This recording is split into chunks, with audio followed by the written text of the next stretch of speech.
Welcome in to week 11 of the College Football Catch-Up podcast for the Stateline Sports Reporters podcast. Cole, we got some fun games this week. Yeah, it should be another good one. It's already November. Yeah, it was last week.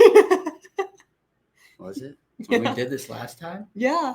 Oh, it was November 1st. See, I'm behind. I'm a little behind. But it's crazy that it's November, though. It is. Because that means the college football playoffs in what, mid-December? It's coming up for sure. We're close. Like the regular season's almost over. Man, only a couple more games. I'm also pretty excited for it. It'll be interesting. I'm excited for the 12-team playoff. Yeah. A lot more opportunity. Yeah. All right, let's hop right on into this SoCon matchup. Big one here. Western Carolina at ETSU. Both teams 5-4. WCU with the slight advantage in the conference, 4-1, while ETSU is 3-2. Yeah. We talked last week and how that was what they were calling one of what would have been like a marquee win in the program, something like that. Didn't get it done. Trey Lamb screenshotting pictures of not being offsides on Twitter. He had the Twitter fingers out. He had them out, and I for good reason. Completely agreed with him. He had a good point. But at the same time, you cannot blame a game on how an onside kick is. You cannot. It just hurts that they recovered two of them and both got called back. That's frustrating. Nonetheless, though, yes, turnovers killed them. Trey Lamb said this week, that is the one thing. The ETSU is beating ETSU. We need to stop doing that. Yeah. Stop doing that. Make other teams beat us. That is why we're losing. It's elimination games from here on out. And now they got the Blue Ridge rivalry here. And I don't know. It should be a good one. I'm glad they're home. Get back in front of the home fans. Should be a little more fans there. You got Darius Rucker coming in. Wagon wheel, baby. Throw some more fire in there. Wagon wheel. Yeah, should be fun. So let's see. It'll be interesting. You do have a little bit of a quarterback controversy. Once again, pulled Jalen King. You can't really be doing that in your big games. You need your quarterback to step up. And so far, that is not what we've seen out of King. So you're going to need him to play his best football in these next couple weeks coming up here. Yeah, need the consistency. Got to have that position locked down. For sure. All right. We are going to move on along. ACC. This is my Super Bowl. It's been circled on the calendar since it was announced last year. Clemson at Virginia Tech. Now, I say it's my Super Bowl. Let me tell you, last weekend was a depressing one. Both teams, Clemson and Virginia Tech, are coming off of losses in their ACC championships, are down the drain. Yeah. So it's not ideal. Yeah, no, I said that the other day when we were talking about Virginia Tech. It's like ACC title, college football playoff, see ya. Now it's just like, how do you finish the season? How do you get to a bowl game?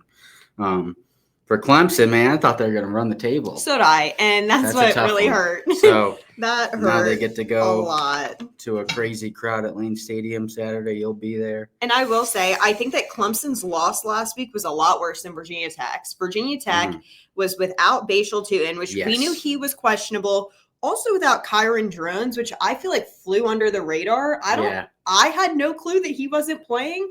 When I turned that game on, I was like, I was sitting next to my dad. We were at my sister's senior game. I'm like, I was like, Kyron's not playing. He was like, you didn't know about this? I was like, no, I didn't know about this. And they hopped out to a 14-0 lead. And they should have won. No offense to Syracuse, but they 100% with all of their backups should have whooped up on you. Yeah. And they didn't. So that bumps Brent Pride to 1-11 in one-score games at Virginia Tech. That's a coaching issue. Yes, that is not where you want to be on that side of that. Yeah. But, I don't know. Price said practice was good this week. He really is focusing on their run defense. Clemson's got Phil Maffa, really strong runner there. But he said that their Virginia Tech's run defense has kind of been Jekyll and Hyde. They're good sometimes, bad sometimes, and you really need that consistency at this point in the season. Yeah, that's the part that stood out to me from when he talked to me the other day. Jekyll and Hyde is what he called them, and he's not wrong about that. No. And not just in the run defense, just overall team, all facets of the game. Yeah, 100%. This is also Clemson does well at Lane Stadium. As far as Lane Stadium can be an intimidating environment, Clemson at Lane Stadium tied for the highest opponent that's played at least 5 games in the venue with a 800 winning percentage. 80% winning percentage. Pretty good. Average 23 points per game for their winning margins. That's pretty tough in the past three games at Lane. But this is going to be a lot of people I've seen are picking Tech to upset Clemson in this one. I can see it. I think it's not that far-fetched. It's not out of the question. All right, let's move on to the SEC. 2-7 versus 7-1 Mississippi State at Tennessee. Another night game for you. Another night game. Another game where I'm like, is Tennessee going to come out and finally blow the doors off someone? And it still hasn't happened. Yeah. I called it last week against Kentucky. Didn't happen. No. Again. No. Another rough first half. The thing is they can't get the offense going in the first half. They can't. They wake up later. But Tennessee has all winning, and that's what win. you got to do. In the SEC, all you got to do is win. They're ugly, pretty much all of them in conference. I did working on our Tennessee volumes for the week, and I did some research. Tennessee, in their first 3 games, non-conference games, scored 130 points in the first half of those. Since they've scored 26 points in the first half of the rest of their 5 games that they've played. 26 total? Points through 5 games. Yeah. It was 10-9 against Oklahoma, 10-9 first and second quarter, and then the touchdown in the second quarter of the Kentucky game. Mm-hmm. That's it in conference play. Yeah. That's atrocious. Yeah. Yeah. So it's been even worse being there to see it when the crowd just like goes quiet or starts booing after a bad third down play. Bring the punt unit out, the boos start to crawl. It's really not fun. I can imagine. And then it just wakes up, and then it's crazy town again, and then everyone forgets about what happened in the first half. I feel like it's going to catch up to them. They got to figure it out now. They do have to figure it out now. Especially they've got Georgia on the horizon next week at Georgia. That's pretty. You need to figure your stuff out this week against a 2-7 Mississippi State team that truly they've given teams they've been in the fight a bit this year. But I think the biggest difference in this is going to be the run game. Vols have Dylan Sampson. Yeah. Mississippi State does not. Right. All right. Let's get to your locks. Let's shift into the Lauren's Locks segment. As we have always said, take every pick with a grain of salt.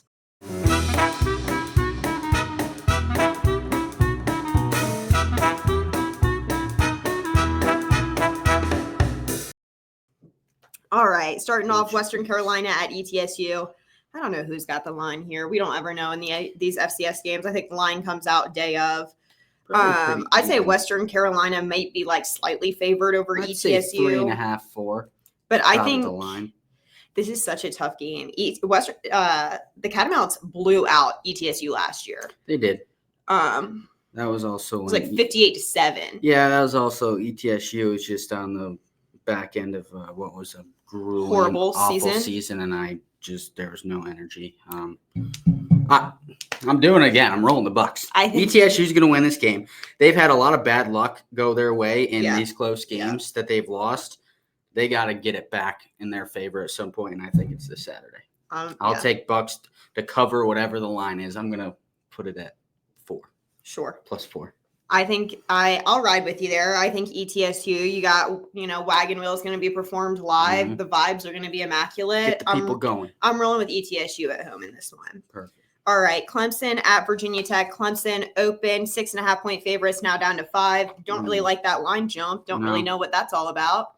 Maybe they know something I don't. That's in favor of Virginia Tech. The pros are coming around on the Hokies. Yep. And let's roll with the pros. So you're taking the Hokies? Yeah. See, okay. Sorry. No, I get it. Look, it just seems like that spot. My entire family is coming in for the game. My dad went to Virginia Tech, so the whole fam's going to be there. All my dad's college buddies are going to be there. Okay. I think I need to be. Clemson needs some representation within the group that I'm going to be with on Saturday. Right. And so I'm going to roll with Clemson to cover. Okay. I think Clemson would have covered 6.5. I think Clemson needs to bounce back and absolutely put a beating on Virginia Tech. Now, granted, this is someone who I also grew up a Virginia Tech fan, so I want it to be a good game. I really do. That's what I'm hoping for. But I'm going to roll with my Tigers. All right, Mississippi State at Tennessee. Tennessee opened 25-point favorites, now down to 24.5. I don't think they cover that. It's never worked out this year, so no. Mississippi State plus 24.5. I would agree. Yeah, this just no confidence in Tennessee whatsoever. All right, we've got one final pick, just last pick. Parting, Alabama at LSU. Just give me a pick. No stats. You're rolling with Alabama. You know, LSU. This is an elimination game for both teams. LSU's bringing the tiger in. But they've got a live tiger. Whoever loses this game has no shot at whoever wins still has theoretically a chance to sneak into the playoff. Whoever is done. You're not making it with 3 losses. So you're taking Alabama. And I'm going to go with Alabama. You can't kill Alabama yet. I think I'm with you there. I'll roll with Alabama as well. I think they're going to win. I think they're just the more well-rounded team. I think LSU's won a lot, but Alabama's just overall the better team there. All right. And that wraps up our Week 11 podcast. We will have coverage. I'll be in Virginia Tech for that big game. He will be in Knoxville. Heather will be at ETSU. So make sure to tune in on Saturday for coverage from all of these big matchups this week.